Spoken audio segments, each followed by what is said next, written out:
Hello friends, ಎಲ್ಲ ಹೇಗಿದ್ದೀರಾ? ನಾನು ನಿಮ್ಮ ನೂತನ ಗೌಡ. ಸೌತಡ್ಕ ಗಣಪತಿ ಟೆಂಪಲ್ಗೆ ಬಂದಿದ್ವಿ ನಾವು.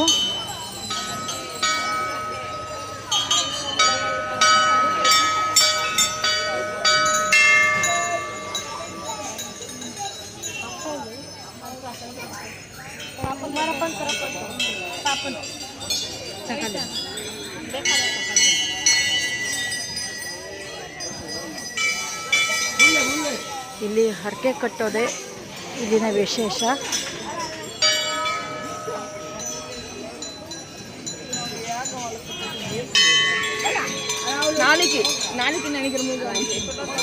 ಇಲ್ಲಿ ಗಂಟೆ ಹರಕೆ ಕಟ್ಟೋದೆ ಇಲ್ಲಿನ ವಿಶೇಷ. ಏನಾದರೂ ಹರಕೆ ಇದ್ದರೆ ಗಂಟೆ ಹರಕೆ ಕೊಡ್ತೀನಿ ಅಂತ ಕೇಳಿಕೊಂಡ್ರೆ ಗಣೇಶ ಈಡೇರಿಸ್ತಾನೆ ಅನ್ನೋ ನಂಬಿಕೆ. ಇದು ಧರ್ಮಸ್ಥಳದಿಂದ ಒಂದು 16-17 ಕಿಲೋಮೀಟರ್ ಆಗುತ್ತೆ.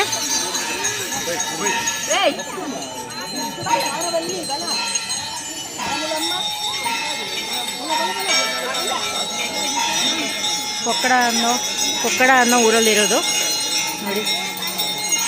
ಇಲ್ಲಿ ಗಣೇಶನಿಗೆ ಗರ್ಭಗುಡಿ ಇಲ್ಲ. ಎಂಥ ಮಳೆ ಬಂದರೂ ಕೂಡ ದೀಪ ಉರಿಯುತ್ತೆ, ಆರತಿ ಬೆಳಗ್ತಾರೆ. ಇಲ್ಲಿ ಏನಾದರೂ ಹರಕೆ ಕಟ್ಕೊಂಡು ಗಂಟೆ ಕೊಡ್ತೀನಿ ಅಂತ ಕೇಳಿಕೊಂಡ್ರೆ ಈಡೇರುತ್ತೆ.